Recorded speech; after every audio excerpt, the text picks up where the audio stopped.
Je dis bonjour à tout le monde. Buenos dias. God bless you. Good morning.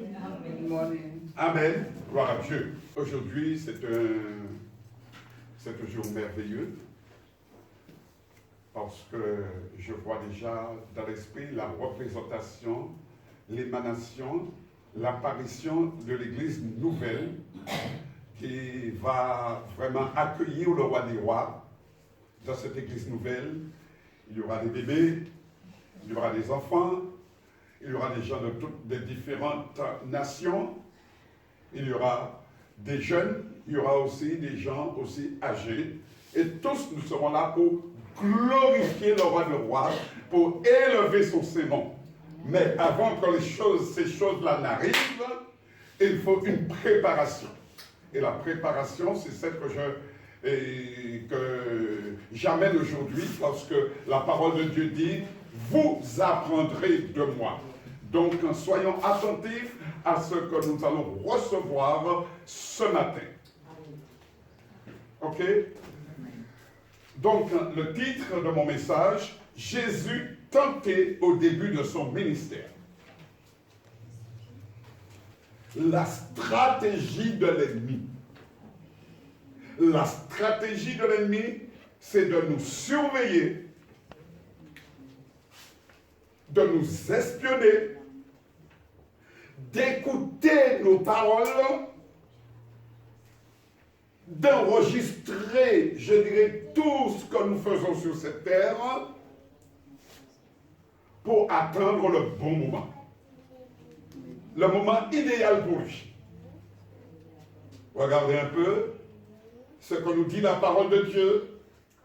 Après avoir jeûné 40 jours et 40 nuits, il eut faim. Et voilà le moment qu'attendait le diable. Après 40 jours et 40 nuits de jeûne, il eut faim. Chers bien-aimés, nous allons devoir apprendre dans ces temps de la fin la maîtrise de nos sentiments, la maîtrise de nos émotions et la maîtrise de nos pulsions. Nous allons voir comment simplement même un roi de Dieu, un enfant de Dieu peut être piégé s'il n'a pas fait ce travail sur lui-même. Ce n'est pas Dieu qui va le faire pour vous, mais c'est vous-même. Nous allons avoir une situation tragique qui a détruit même toute une famille. Je vais parler de David. 2 Samuel 13, 1 à 2. Après cela, voici ce qui arriva. Absalom, fils de David, avait une sœur qui était belle et qui s'appelait Tamar. Et Amnon, fils de David, l'aima. Amnon était tourmenté jusqu'à se rendre malade à cause de Tamar, sa sœur, car elle était vierge et il paraissait difficile à Amnon de faire sur elle la moindre tentative. Amen. Nous arrêtons là, chers bien-aimés. Vous connaissez l'histoire, vous êtes aussi érudits que moi. Vous savez que ça a été tragique dans la famille de David, puisque Absalom s'est vengé, etc. et tout, et a tué justement Amnon. Bon, il faudrait lire cela, c'est important ça, pour voir comment un jeune homme aurait pu maîtriser ses pulsions. Alléluia. Mais si nous allons plus loin, il a hérité aussi de son père. Il y avait des liens, il était des liens. Amen. Chers bien-aimés, le pouvoir de Satan, écoutez bien ce que je dis, le pouvoir de Satan ne vient que de ce qu'on lui donne. Amen. Si vous avez des pensées, mes bien-aimés, négatives, vous allez donner à Satan, vous allez ouvrir une brèche. Si vous avez, etc. et tout, des pulsions que vous n'arrivez pas à gérer, automatiquement, vous êtes enchaîné. Et je pourrais citer parce que malheureusement, c'est nous qui enfantons les démons. Par exemple, manque d'amour, c'est la haine. Et c'est un démon. Amen. Et ainsi de suite, que nous allons le voir. D'ailleurs, c'est pourquoi Jésus, le Saint-Esprit a amené Jésus dans le désert pour le tenter. Parce que Jésus connaissait, l'Esprit de Dieu connaissait le désert.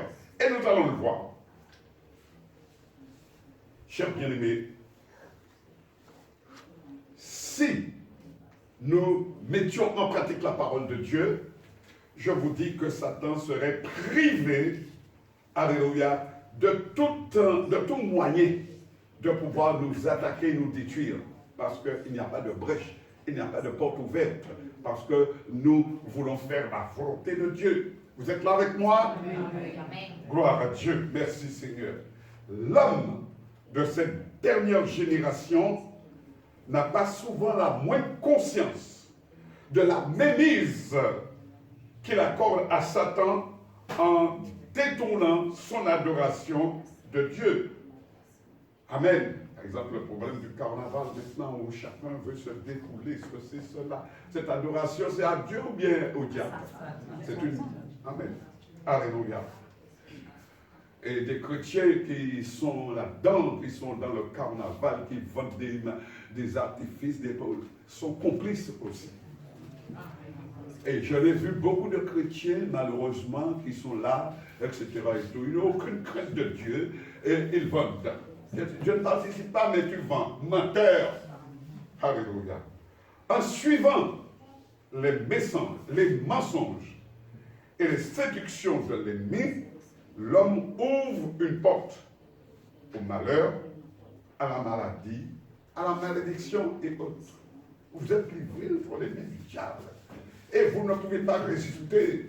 Lorsque vous lui dites, va-t'en, il te dit, non, je reste là, c'est ma maison. Il faut maintenant, aujourd'hui, avoir une logique pour expulser le diable. Chers bien-aimés,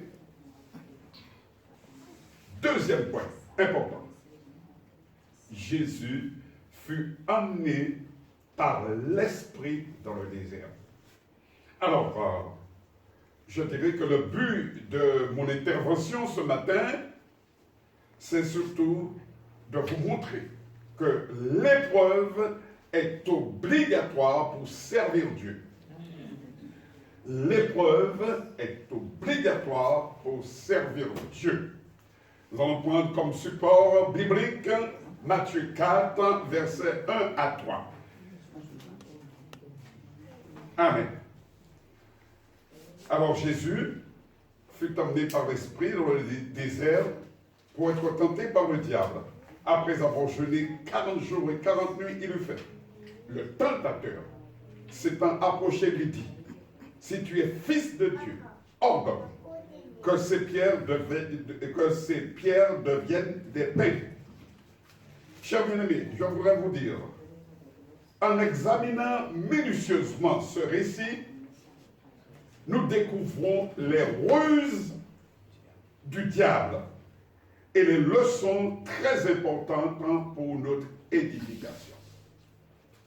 Ce simple récit nous montre vraiment beaucoup de choses. L'Éternel Dieu nous a dotés d'une arme efficace pour combattre, quel que soit. Parce que le Seigneur dit, voilà, vous avez assez tourné en rond, vous êtes tout le temps dans une salle, etc. et tout, vous êtes protégés. Maintenant, il y a une multitude qui vous attend. Allez et faites le travail. Et le Seigneur dit, voilà, je vous ai donné la puissance, le Saint-Esprit survenant sur vous, et vous serez mes témoins jusqu'aux extrémités de la terre. Acte 1, 8, lisez-le. Vous n'êtes pas fait pour rester dans une salle. Vous êtes fait, mes bien-aimés, pour aller prêcher la parole de Dieu, pour évangéliser. Acte 1, verset 8. Mais vous recevrez une puissance, le Saint-Esprit survenant sur vous, et vous serez mes témoins à Jérusalem, dans toute la Judée, dans la Samarie, et jusqu'aux extrémités de la terre. Amen. Dès que vous acceptez, mes bien-aimés, de travailler dans l'entreprise du Seigneur, vous recevrez votre équipement, la puissance. le revêtement, l'Esprit de Dieu en vous. Je vais prendre trois hommes qui ont été revêtus de l'Esprit avant de travailler et qui ont été obligés de passer par l'épreuve. Par l'épreuve, parce que là où vous mettez les pieds, c'est appartient à Satan. La terre n'est pas pour l'enfant de Dieu. La terre, nous sommes sur la terre pour faire un certain travail, mais ce n'est pas notre lieu d'habitation. C'est pas, quel que soit ce que vous avez pour aller dans le royaume de Dieu, vous allez laisser tout ça et puis vous irez dans le royaume de Dieu, car la terre n'est pas votre habitation. Nous allons prendre le cas par exemple de Gédéon. Juge 6, 34. Un autre homme de Dieu qui avait une connaissance extraordinaire. C'est Zacharie.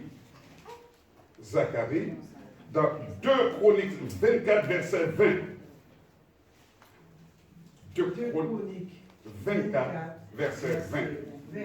Zacharie, fils du sacrificateur Jéhoshadam, fut revêtu de l'Esprit de Dieu. Il se présenta devant le peuple et lui dit, ainsi parle Dieu, pourquoi transgressez-vous les commandements de l'Éternel? Vous ne prospérez point, car vous avez abandonné l'Éternel et il vous abandonnera.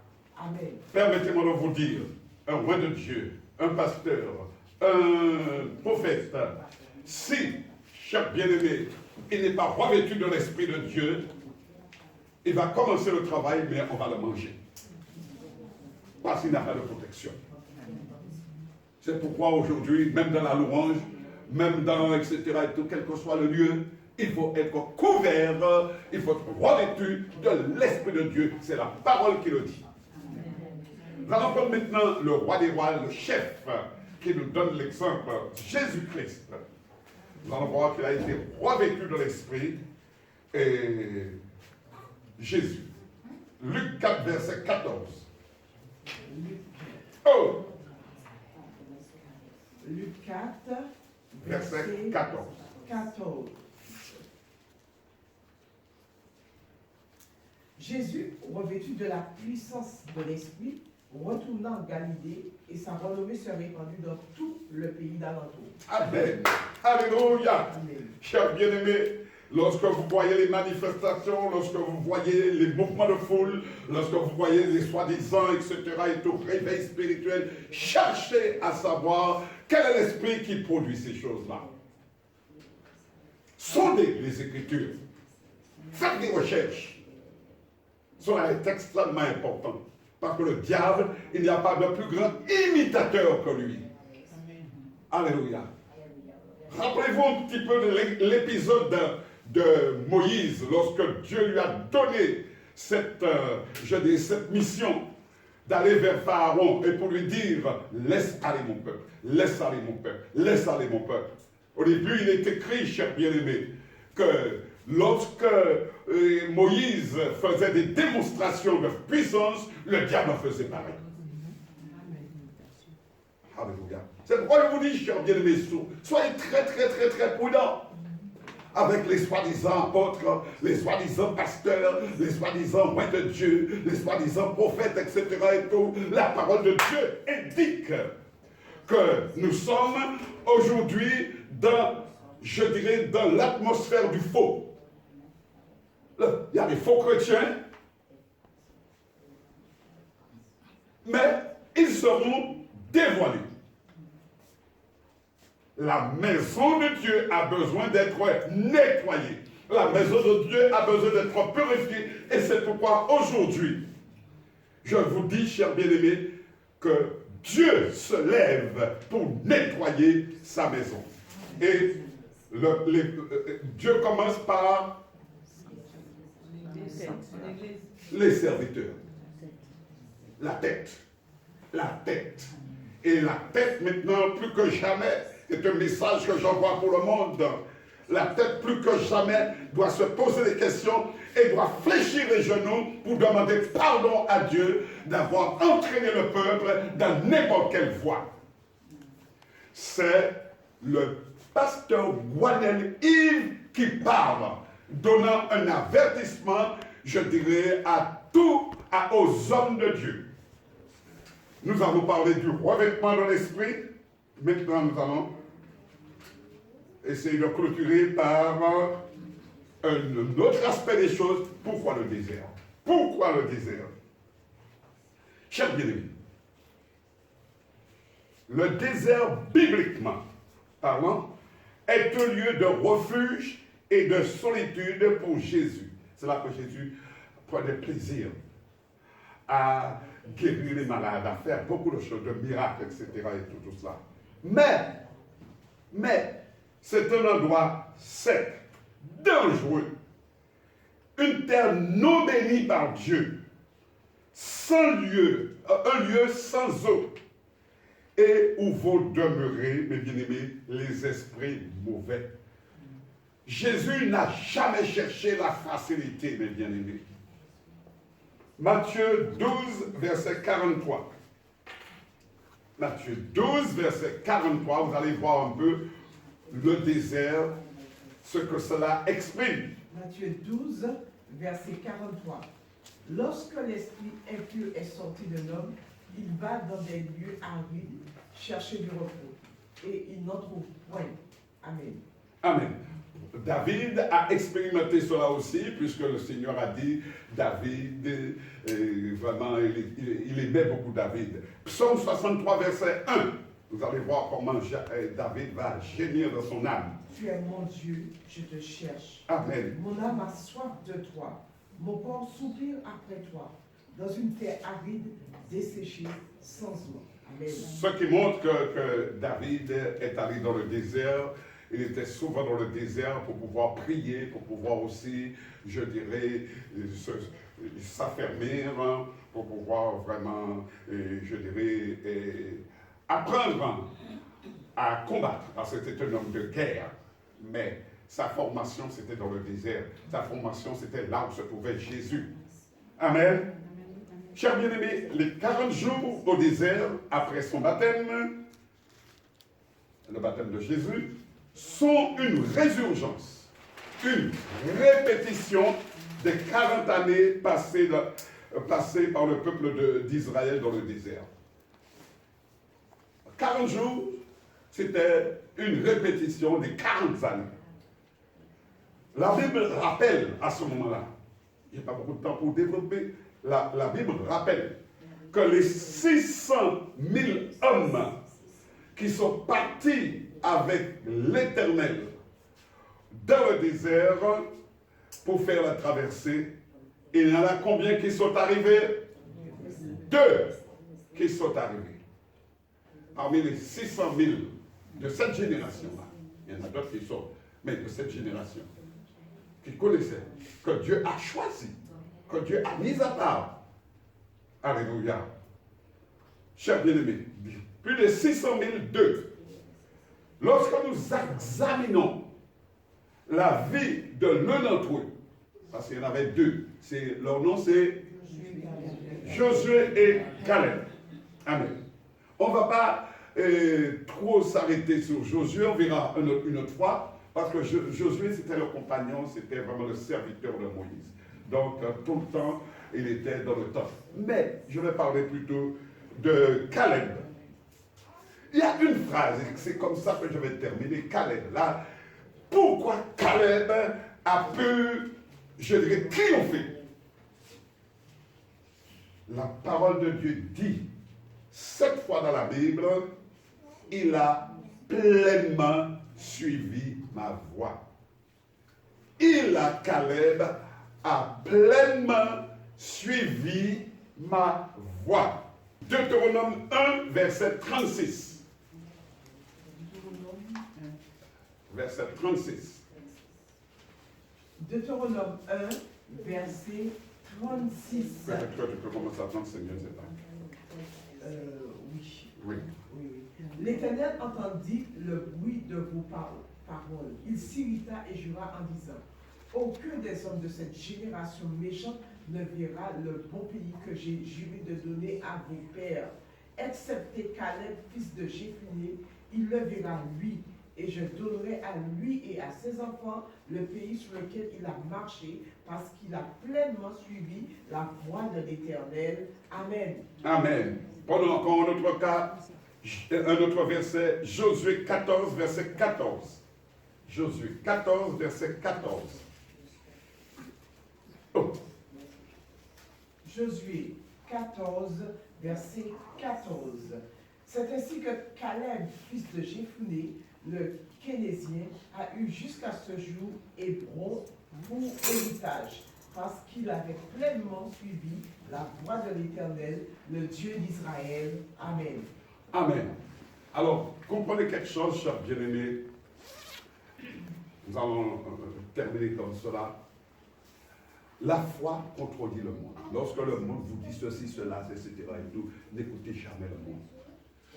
Si vous avez eu vraiment la révélation de l'Esprit, l'Esprit vous a parlé, allez jusqu'au bout. Allez jusqu'au bout. Allez jusqu'au bout. Vous serez peut-être, on vous prendra pour un fou, on vous prendra pour etc. et tout ça. Mais ne regardez pas à cela, mais suivez pleinement la voie de l'Éternel. Et ces versets que nous venons de citer, chers bien-aimés, c'est pour mettre l'accent sur la qualité de la foi de Caleb dans la parole de Dieu, l'amenant à une obéissance complète et surtout à l'offrande de son corps. Seigneur, ma vie ne m'appartient pas. Ma vie appartient à Dieu. C'est ce que Caleb disait. Et c'est ce qui l'a permis de triompher pendant 40 ans, mes bien-aimés. Ce n'est pas un petit jour, hein. 40 ans. S'il n'avait pas cette mentalité, s'il n'avait pas, etc., il aurait échoué. Et je termine en disant ceci. Nous pouvons résumer l'attitude des gagnants d'épreuve. Alléluia. Parce que tous nous serons éprouvés. Mais nous pouvons résumer l'attitude des gagnants d'épreuve par 3 points que je ne vais pas développer. Avancer quand les autres reculent. Ensuite, persévérer quand les autres tombent. Parce qu'il y en a beaucoup qui vont tomber à côté de vous parce qu'ils sont incrédules. Persévérer quand les autres tombent. Et enfin, leur état étant arrivé, achever quand les autres démissionnent. Parce qu'il y aura beaucoup de démissions, il y aura beaucoup qui vont ceci, cela, etc. et tout. Mais restez ferme, il faut achever. Le Seigneur dit, mes bien-aimés, achevez la mission. Allez jusqu'au bout de ce que vous avez commencé. Vous avez pris des décisions. Par exemple, Daniel, qui résolu, mais c'est aller jusqu'au bout. Tu as résolu, etc. Et tout, c'est pourquoi, pour terminer, le Seigneur dit lui-même, persévérez, persévérez, persévérez. Et c'est ainsi que vous mangerez les fruits de l'arbre de vie qui est dans le paradis de Dieu. Que Dieu vous garde et que Dieu vous bénisse. Amen.